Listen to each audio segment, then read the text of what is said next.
32 वर्षीय जितेंद्र इंदपुरी दिल्ली में रहता था और एक प्राइवेट कंपनी में जॉब करता था। उसकी 12 वर्ष पहले नीलू से शादी हुई थी। हालांकि नीलू एक उच्च शिक्षित गृहिणी थी, लेकिन घर पे अकेली रहती थी और घर पे अकेली रहने से वो बोर हो जाती थी, तो टेलीविज़न ऑन कर लेती थी, टेलीविज़न देखती थी। उसके पास एंड्रॉयड मोबाइल था, एंड्रॉयड मोबाइल देखती थी। लेकिन धीरे धीरे उसे इन सब से भी परेशानी होने लगी थी। आखिर कोई व्यक्ति अकेला कब तक घर पे पड़ा रहे। तो एक दिन उसका पति जब लौट के वापस आता है तो वो अपने पति से कहती है, क्यों न मैं कहीं जॉब कर लूँ, पढ़ने लिखने में तो मैं पहले से भी तेज हूँ और मेरे पास डिग्री भी है। तो उसका पति कहता है, इससे अच्छी दूसरी बात क्या हो सकती है। अगर तुम भी जॉब पे लग जाओगी, हम भी जॉब करेंगे, तो दिल्ली जैसे शहर में हम बड़े ऐश के साथ अपना जीवन काटेंगे। ये सोच करके नीलू जो थी ऑफिसों के चक्कर लगाने लगती है। और क्यों वो होशियार भी थी, स्मार्ट भी थी, बातचीत करने का उसका तरीका बहुत ही बेहतरीन था और इसीलिए उसकी बहुत जल्दी ही एक ऑफिस में जॉब लग जाती है। अब पति और पत्नी दोनों जॉब करने लगते हैं तो घर में पैसा ज़्यादा आना शुरू हो जाता है। दोनों बड़े ऐश के साथ अपनी ज़िंदगी को गुजारने लगते हैं। इधर जो है ये दोनों जब जाते थे घर से तो एक ही बस से निकलते थे, लेकिन उसका दूसरा स्टाफ था और पति का दूसरा स्टाफ था, तो वहाँ जाके वो अलग अलग हो जाते थे। लेकिन लगातार दोनों चलते रहे और खूब पैसा कमाते रहे। इसी दौरान नीलू गर्भ धारण कर लेती है और उसके घर पे प्रसव काल का टाइम जब पूरा होता है तो एक सुंदर से बच्चे का जन्म होता है और वो 90 दिन के मातृत्व अवकाश पे रहती है। इधर उसका पति नौकरी करता रहता है। उसका जो पुत्र उत्पन्न हुआ उसका नाम उन्होंने बड़े प्यार से दिव्यांश रख देते हैं। इसके 90 दिन जब पूरे हो जाते हैं तो वो पुनः अपने जॉब को स्वीकार कर लेती है और जॉब पे अपने जाने लगती है और अपने बच्चे की देखभाल के लिए एक आया की नियुक्ति कर देती है। आया जो कि जब तक उसके माता पिता बच्चे के नहीं आ जाते थे तब तक उस बच्चे की देखरेख करती थी और बहुत ही अच्छे तरीके से करती थी।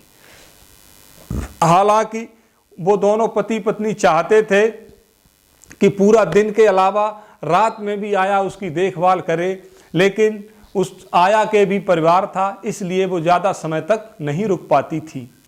पति पत्नी जितेंद्र और उसकी पत्नी ने ये भी कहा कि ओवर टाइम का हम पैसा ज़्यादा देंगे, लेकिन वो किसी कीमत पे ये बात नहीं मानती है। हालांकि उन दोनों में धीरे धीरे पुत्र को लेकर खटपट होने लगती है। नीलू ये कहती है कि जब से पुत्र उत्पन्न हुआ है मेरे हिस्से में बहुत सारा काम आ चुका है और तुम खाली रहते हो। तो वो कहता है कि मेरे पास भी बहुत काम है, ऑफिस में मैं बहुत परेशान रहता हूँ। लेकिन नीलू ये सोचती है कि मैं तो खुद कमा रही हूँ, फिर इनकी बात पे क्यों ध्यान दूँ, ये अपना खुद बनाए खुद खाएं, क्योंकि थोड़ा सा नीतू को घमंड हो गया था।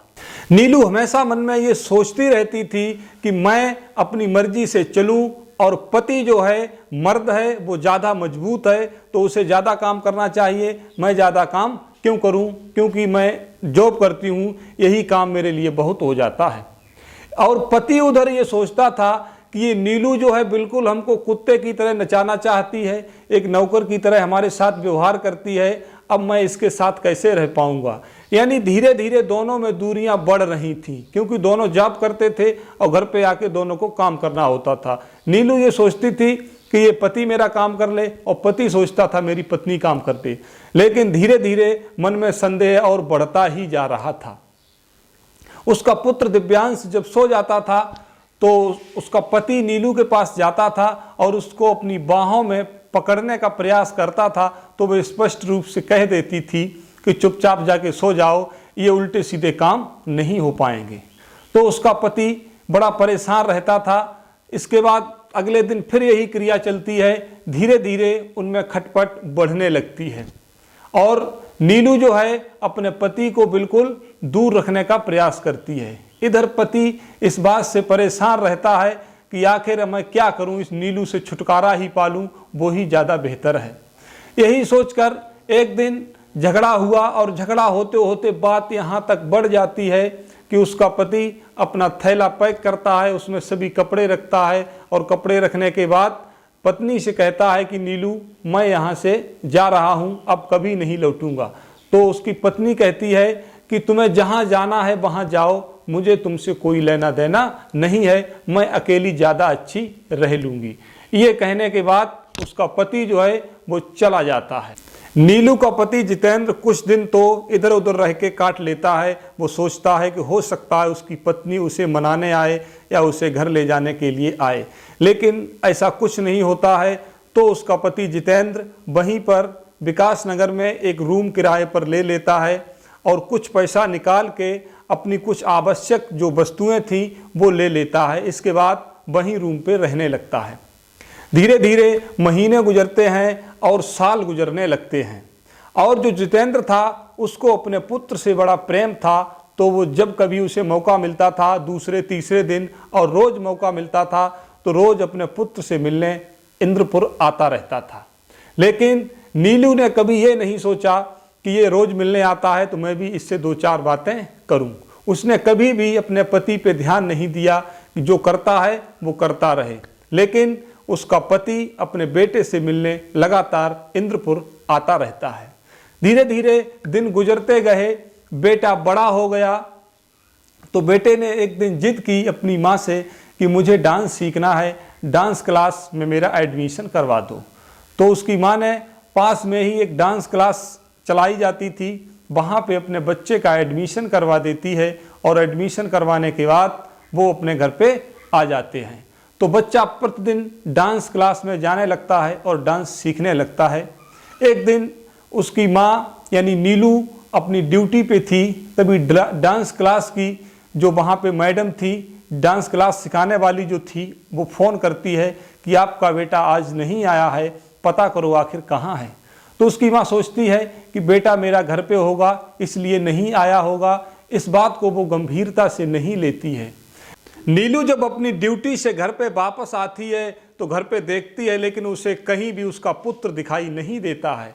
ये सोचकर उसे थोड़ी सी चिंता होती है, तो वो दाएं बाएं देखती है, कमरे में देखती है, लेकिन कहीं भी दिखाई नहीं देता है।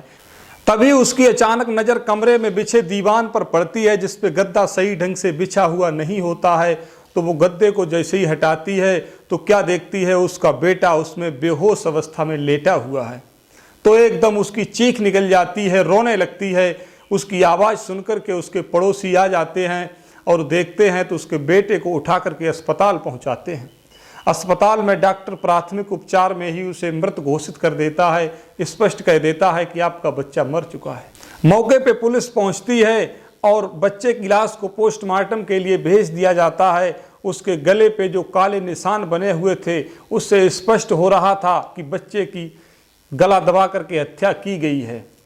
जितेंद्र और उसकी पत्नी नीलू का रो रो के बुरा हाल था। मौके पर पुलिस जब छानबीन करने के लिए आती है तो क्या देखती है, सीसीटीवी कैमरे को सबसे पहले खंगालती है।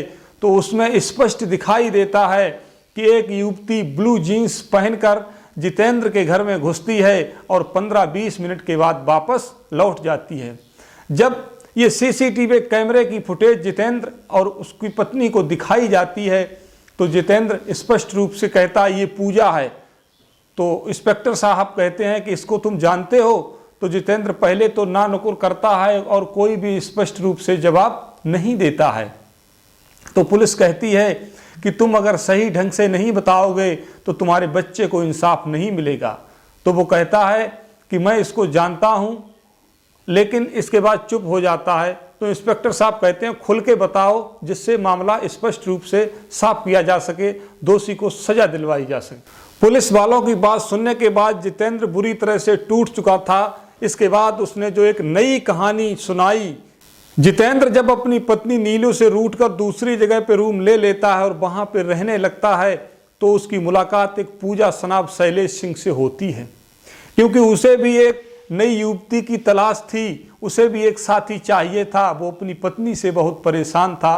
तो पूजा नाम की जो लड़की थी वो इसके चंगुल में फंस जाती है या पूजा उसको अपने चंगुल में फांस लेती है। ये तो कुछ भी नहीं कह सकते, लेकिन दोनों साथ रहने लगते हैं। दोनों एक दूसरे की आवश्यकताओं की पूर्ति करने लगते हैं और पूजा प्रतिदिन आती थी और उसके साथ सेक्स संबंध बनाने लगती है। इस तरह से दोनों की लगातार मुलाकातें बढ़ती रहती हैं। तो एक दिन पूजा कहती है जितेंद्र से कि तुम मेरे साथ शादी कर लो। तो वो कहता है कि मैं तुम्हारे साथ जल्द ही शादी कर लूँगा, पहले अपनी पहली पत्नी नीलू को तलाक तो दे दूँ। तो पूजा कहती है तुम कब तक तलाक दोगे अपनी पत्नी को? तो जितेंद्र कहता है थोड़ा समय और गुजर जाने दो, मैं जल्द ही अपनी पत्नी को तलाक दे दूंगा। ये कहते कहते बहुत दिन तक एक दूसरे का वो मजा लेते रहे। लेकिन एक दिन पूजा आई बड़े ही सुंदर कपड़े पहनकर। तो जितेंद्र उसकी तरफ देख के बोला, आज तो तुम बहुत खूबसूरत लग रही हो, आज तो बिल्कुल परी जैसी नजर आ रही हो। तो पूजा कहती है ये परी बहुत जल्द ही उड़ने वाली है। तो जितेंद्र कहता है क्यों उड़ने वाली है? तो वो कहती है इसलिए उड़ने वाली है कि तुम मेरे से शादी करोगे नहीं तो मुझे दूसरे किसी के साथ इश्क लड़ाना होगा और उसी के साथ मैं शादी कर लूंगी। जितेंद्र समझ रहा था कि पूजा को वो और अधिक दिनों तक टाल नहीं सकता है, इसीलिए उसने 17 अक्टूबर 2019 को शादी कर ली आर्य समाज मंदिर में जाकर के, और उससे कहा कि कुछ दिनों बाद मैं अपनी पत्नी को तलाक दे दूंगा, इसके बाद हम दोनों कोर्ट मैरिज कर लेंगे। इससे पूजा खुश हो गई और जितेंद्र भी अपना टाइम पास करने लगा।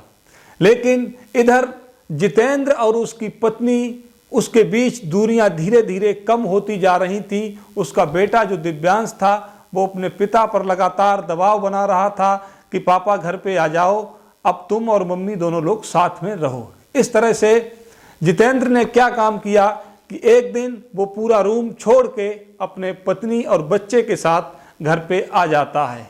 ये बात पूजा को बहुत बुरी लगती है, तो वो एक बहुत बड़ा कदम उठाती है। 10 अगस्त की शाम जितेंद्र अपनी ऑफिस आया हुआ था, तभी उसके पास पूजा का फोन आता है और पूजा उससे कहती है कि अगर मैं तुमसे तुम्हारी सबसे प्यारी चीज छीन लूं तो तुम मेरे पास आओगे या नहीं आओगे? तो जितेंद्र कहता है कैसी बेकार की बातें करती हो, मैं तुमसे अलग कहाँ हूँ, मैं अपनी पत्नी के साथ रहने लगा हूँ, जब भी मौका मिलेगा मैं तुमको पूरा समय दूंगा। इतना कहने के बाद फोन काट दिया जाता है। और इधर पूजा जो थी वो ये समझती थी कि जितेंद्र को अपने पास लाने के लिए सबसे अहम हाथ दिव्यांश का है।